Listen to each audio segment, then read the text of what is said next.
तो जब से पुण्यात्माओं को ज्ञान हुआ है कि धरती पर ये तो साक्षात परमात्मा है, संत के चोले में साहिब से सतगुरु भये, सतगुरु से भये संत, धर धर वेख विशाल अंग, वो खेल आदि और अंत।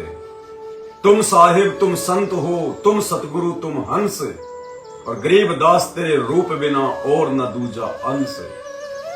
एक भगत की भूमिका भी परमात्मा ही करता है, संत की भूमिका करके भी वही दिखाता है, एक सच्चा सतगुरु भी वही होता है, और साहिब तो वो है ही। तो सारे गुण परमपिता परमेश्वर सतगुरु रामपाल जी भगवान में पूर्ण रूप से विद्यमान है। तो साध संगति से जुड़ने के बाद में भाई बहनों ने अपने गुरुदेव को भगवान के रूप में जाना, पहचाना। और सबसे पहले फायदा तो हमें ये हुआ कि जब से हमने परमेश्वर को पहचाना है, उसके बाद में हमने अपने मन मंदिर में, अपने घट में और अपने घर में सिवाय अपने गुरुदेव भगवान सतगुरु रामपाल जी के और किसी को नहीं बैठाया। और जितने भी थे, आदरणीय गरीबदास जी महाराज जी की फोटो, दादा गुरुदेव स्वामी रामदेवानंद जी की फोटो, दाढ़ी मूछ वाले काल्पनिक कबीर जी वाली फोटो, पंडित चितानंद जी वाली फोटो, उन सबको हमने अपने घर से, अपने घट से और अपने दरबार से बाहर कर दिया।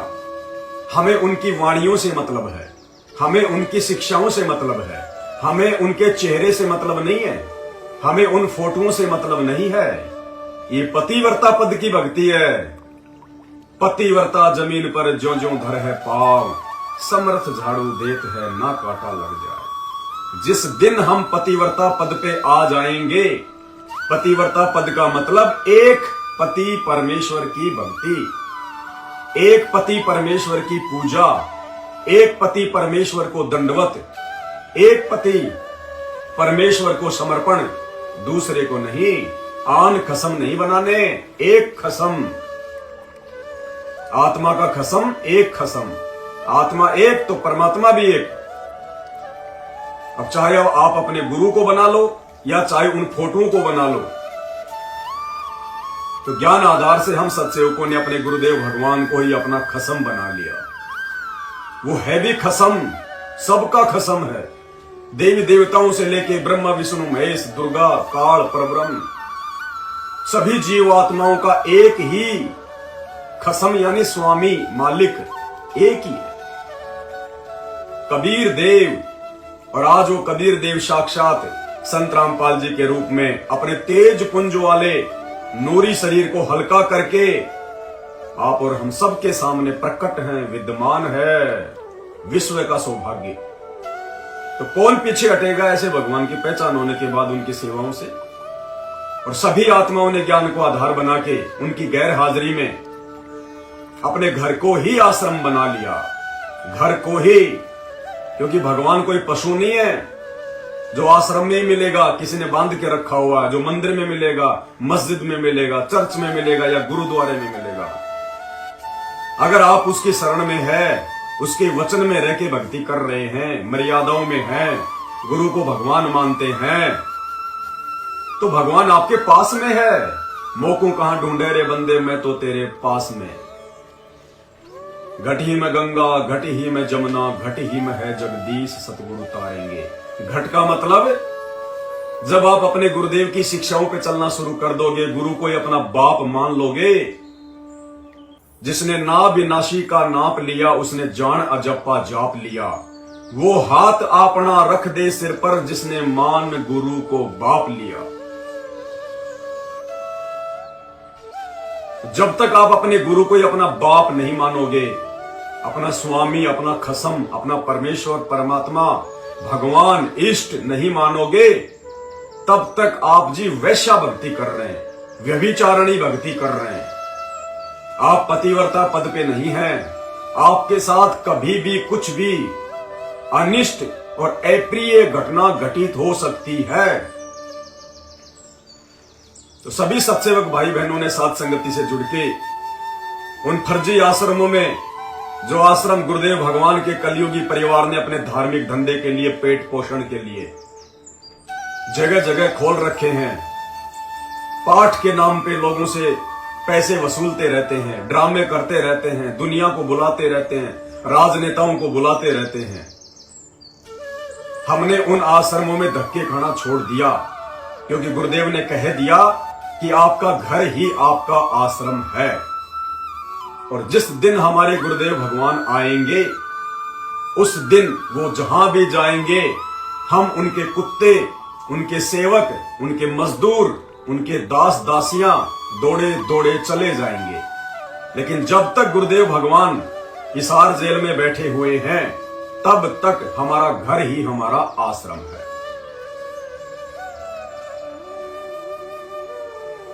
और जैसे ही सत्संग भाई बहनों ने अपने ज्ञान का परिचय देते हुए अपने गुरुदेव भगवान के लिए घर घर में बेड लगा लिए, सबसे पहला स्थान, सर्वोच्च स्थान अपने गुरुदेव भगवान को दे दिया। हम भले ही नीचे सो जाएं, लेकिन हमारे गुरुदेव भगवान के लिए बेड या चारपाई या कोई पलंग, या जिसकी आर्थिक स्थिति डाउन है तो उसने एक जगह, साफ सुथरी जगह, स्पेशल मालिक का दरबार, और उसमें उन्होंने जमीन पर ही गुरुदेव भगवान के लिए गद्दा लगा लिया। जरूरी नहीं है कि आपकी आर्थिक स्थिति नहीं है तो आप कहीं से कर्जा लेके बैठ लाओ, नहीं। साधु भूखा भाव का, धन का भूखा नहीं। जिनकी आर्थिक स्थिति सुदृढ़ है वो लाइए, अच्छे से अच्छा लाइए अपने भगवान के लिए। आप सोते हैं उससे भी अच्छा लाइए, भगवान आपके भाव देखेगा। ये भरपाई तो परमात्मा 2 मिनट में कर देगा, 2 मिनट में। जिसने राजाओं को राज दे रखा है, व्यापारियों को व्यापार दे रखा है, वो परमेश्वर क्या नहीं कर देगा। वो आपके भाव देखेगा कि आज आप क्या कर रहे हैं, आप कहां सो रहे हैं, और गुरुदेव के लिए क्या व्यवस्था कर रखी है। आप क्या खा रहे हैं और गुरुदेव के लिए क्या व्यवस्था है। आपके भाव देखेगा। मालिक कहते हैं, भक्ति करे बिना भाव रे, सो कोने का जाए। और साधु भूखा भाव का, धन का भूखा नहीं। तो बहुत सारे हमारे सत्संग भाई बहन ऐसे भी हैं जो सोशल मीडिया पे अपनी वीडियो वायरल करते हैं। उनके घर में बेड नहीं है, अभी वो बेड नहीं ला सकते, उनकी आर्थिक स्थिति इतनी अच्छी नहीं है। उन्होंने नीचे एक स्थान पर, जिसमें कोई भी अशुद्ध व्यक्ति प्रवेश नहीं करता, बाहरी व्यक्ति प्रवेश नहीं करता, गुटखा बीड़ी खाने वाला व्यक्ति उस स्थान पर प्रवेश नहीं करता, अपने घर के एक कोने में उन्होंने जहां परमात्मा का दरबार लगाया, वही उन्होंने एक गद्दा लाके 1500 रुपए का, और वही परमात्मा का दरबार लगा दिया, बेड लगा दिया परमात्मा का, बेडशीट बिछा दी। और सुबह शाम बच्चे और वो भाई बहन परमात्मा के चरणों की सेवा करते हैं। आने वाले समय में परमात्मा सेठ बना देगा उन आत्माओं को, सेठ। सेव सम्मन ने क्या किया था, कितना निर्धन था सम्मन।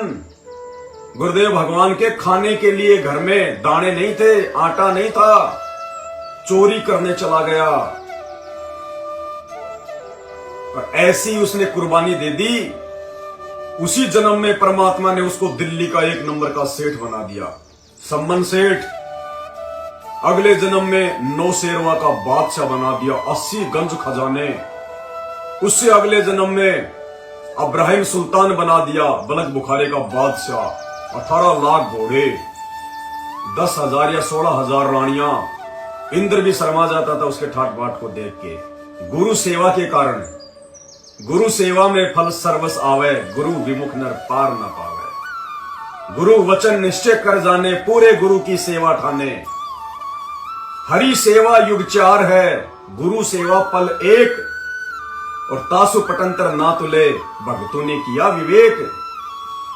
परमात्मा कहते हैं संतन किया विवेक, यानी भक्तों ने विचार करना पड़ेगा कि उस हरि से बढ़कर, यानी भगवान से बढ़कर हमने अपने गुरु को महत्व देना है।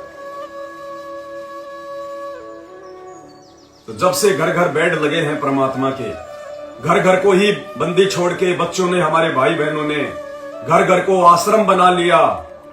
उन फर्जी सतलोक आश्रमों में धक्के खाने से वो बच रहे हैं। अपने घर पर अपने गुरुदेव भगवान को विराजमान कर लिया, उनको प्रकट कर लिया। हमारे पास में सब कुछ है, हमारे पास में गुरुजी भी हैं, क्योंकि यदि हम गुरु को भगवान मानेंगे, उनके वचन में चलेंगे, मर्यादा में चलेंगे, तो गुरुजी का वचन है कि परमात्मा साईं की तरह अपने भगत के साथ रहेगा। जो बच्चा गऊ की नजर में यूं साईं को संत, भगतों के पीछे फिरे वो भगत वत्सल भगवंत।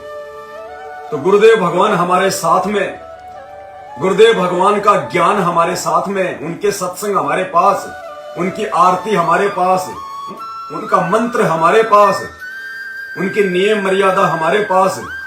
तो हमने किसी और की चापलूसी क्यों करनी, किसी और की दलाली क्यों करनी, किसी और की चाटुकारिता क्यों करनी, जगह जगह जाके आश्रमों में धक्के क्यों खाने, दुनिया का मजदूर क्यों बनना, मर्यादा क्यों तोड़नी, झूठे आदेशों पे क्यों चलना। तो कुछ हमारे ही भगत भाई, विडंबना और ये परीक्षा है उन लोगों की जिनकी खुद की औकात नहीं है गुरु को भगवान मानने की, जिनके अंदर खुद इतने भाव अभी पैदा नहीं हुए कि वो गुरु को सर्वोच्च सम्मान दे सके, जो पतिव्रता पद की भक्ति कर सके, अपने घर पर गुरुदेव भगवान के लिए बेड ला सके, उनकी चरण सेवा कर सके। उनके अंदर अभी वो संस्कार विकसित नहीं हुए। अक्सर वो विरोध करते हैं कि ये जो पवन दास है तो पाखंड कर रहा है, आडंबर कर रहा है। ये शब्द ध्यान रखना, ये परीक्षा चल रही है। परमात्मा यही देखेगा कि किसके मन में क्या भाव उत्पन्न होते हैं, क्या विचार प्रकट होते हैं। ये सूक्ष्म खेल है।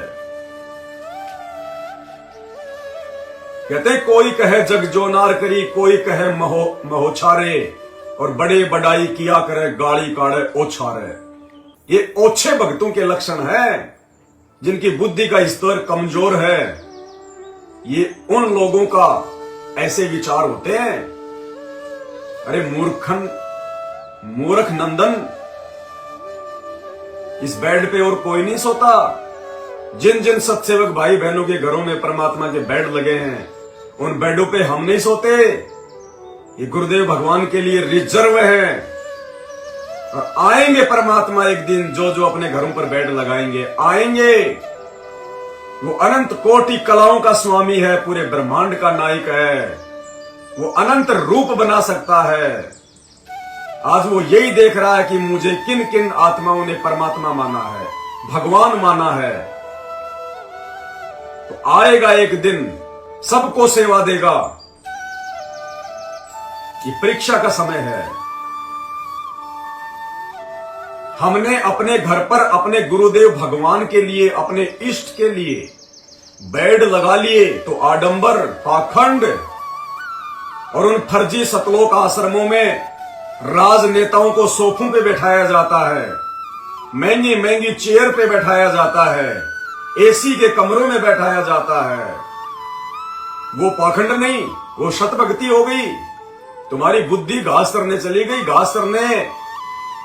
यदि तुम उन फर्जी आश्रमों में, जब तुम वहां पे ये पाठ करते हो, ढोंग करते हो, आडंबर करते हो, उस समय दुनिया वालों को बुला बुला के, राजनेताओं को स्पेशल इनविटेशन देके बुला बुला के, जब उन आश्रमों में तुम उन 2 कोड़ी के राजनेताओं को, जो संत रामपाल जी के भक्तों के नाखून के बराबर भी नहीं है, चाहे देश का प्रधानमंत्री क्यों ना हो, जो भक्ति नहीं करता वो,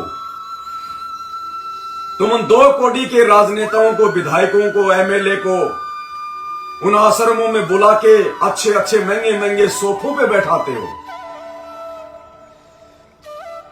तो हमने अपने घर पर अपने गुरुदेव भगवान को बेड पर बैठाने के लिए तुम्हारी परमिशन लेने की जरूरत है क्या?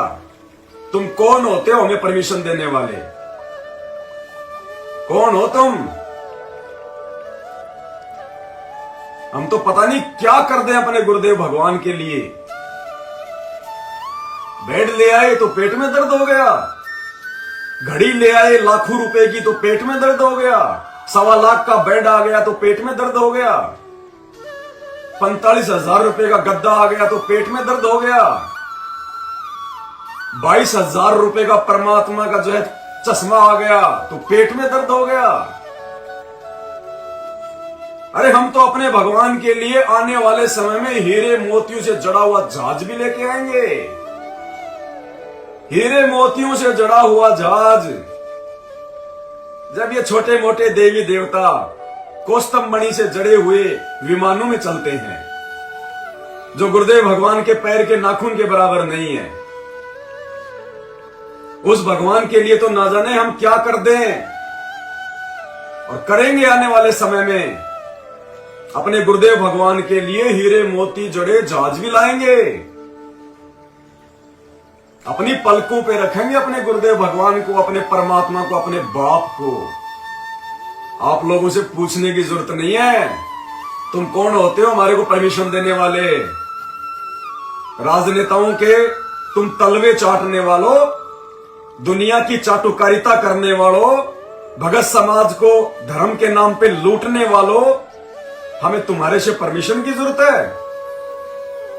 हम तो तुम्हारा मुंह भी देखना पसंद नहीं करते ज्ञान आधार से। ऐसे निकम्मों का जो परमेश्वर के मिशन में बाधा बने हुए हैं, भक्ति में राजनीति का समावेश कर दिया, सबकी मर्यादाएं तोड़वा दी, अकाल मृत्यु मर रहा है भगत समाज। तुम जैसे निकम्मों के लिए तो गुरुदेव भगवान कहते हैं पापी प्रभात ना भेटे और मुंह देखे पाप लगे जिसका। कि ऐसा पापी इंसान तो सुबह सुबह दिखाई भी नहीं देना चाहिए, उसका तो मुंह देखते ही पाप लगता है। पापी प्रभात ना भेटो मुख देखे पाप लगे जिसका, और 9 मास गर्भ त्रास दई धिक्कार जन्म उसकी मां का। तुम हमें शिक्षा दोगे हमने क्या करना है अपने गुरु के लिए। ये ना समझना कि अब परमात्मा उन फर्जी आश्रमों में आएंगे। दास बार बार कहता है तुम धनाना क्या, चाहे तुम पूरे संसार को आश्रम बना दो बहुत बड़ा, तो भी परमात्मा अब अपने परिवार के पास में नहीं आएंगे, उन कलयुगी काल के एजेंटों के पास नहीं आएंगे। परमेश्वर उन फर्जी आश्रमों में बाथरूम करने भी नहीं जाएंगे। ये पूर्ण संत है, ये भक्ति का भूखा है। दास गरीब शब्द रस भोगी, ये शब्द रस का भोगी है। इसको जहां पे भक्ति दिखाई देगी, जहां पे इसको संतता दिखाई देगी, जहां पे इसको मर्यादा दिखाई देगी, जहां पे इसको भाव दिखाई देंगे, श्रद्धा दिखाई देगी, ये परमेश्वर वहां जाएगा। तुम्हें बहुत मौका दे दिया परमात्मा ने, 27 साल थोड़े नहीं होते, लेकिन हर बार तुमने उस परमात्मा की छाती में तीर मारा है। उनकी मर्यादा तोड़ के, उनका वचन तोड़ के तुमने अपने गुरुदेव के दिल को दुखाया है। अब नहीं आने वाला वो समदृष्टि परमात्मा, मत रहना इस भूल में। वो कहां जाएगा, क्या करेगा, आने वाले समय में देखना। तो ऐसे परमेश्वर के लिए हम क्या नहीं कर दे। वैसे तो लगभग सारी वस्तुएं आ चुकी हैं परमपिता परमेश्वर जी के लिए, क्योंकि आने के बाद में उन्हीं को समर्पण है, ये उन्हीं के लिए लाए जा रहे हैं। सब भाई बहनों ने अपने अपने घरों पर बेड के अलावा और कुछ भी सामग्री नहीं रखनी है, कोई आवश्यकता नहीं है। यहां पे आप सबके सहयोग से ये लिए है, इसलिए आ रहा है, अन्यथा मेरी अकेले की औकात नहीं है कि मैं एक चारपाई भी ले आऊं। सब भाई बहनों की सेवा लग रही है, सबके सहयोग से हो रहा है। तो सभी भाई बहनों ने घड़ी, चश्मा, ये सब कुछ लाने की आवश्यकता नहीं है। खाली मालिक का दरबार लगाओ, परमात्मा जी का बेड लगाओ, परमात्मा के लिए बढ़िया सा जो है वो गद्दा लगाओ, जैसी भी आपकी स्थिति है, ताकि सुबह शाम हम परमात्मा जी की चरण सेवा कर सके। अभी तो परमेश्वर का सभी भाई बहन कह रहे हैं कि जब सब कुछ ही आ गया और आने के बाद जब परमात्मा के ही चरणों में जाना है, तो एक बढ़िया सा मोबाइल भी लाओ गुरुदेव भगवान के लिए। तो कल मार्केट में जाएंगे और अभी जो एप्पल का, आईफोन का जो लेटेस्ट मोबाइल आ रहा है, लगभग 1,70,000 का, कल परमेश्वर के लिए वो एप्पल का आईफोन लेके आएंगे 15। आने के बाद तो परमेश्वर को ही यूज करना है, कुछ भी नहीं है। ये तो बता रहे हैं ना, भाव तो ऐसे हैं कि परमेश्वर के लिए हीरे मोतियों से जुड़ा हुआ विमान लाके खड़ा कर दे उनके कदमों में।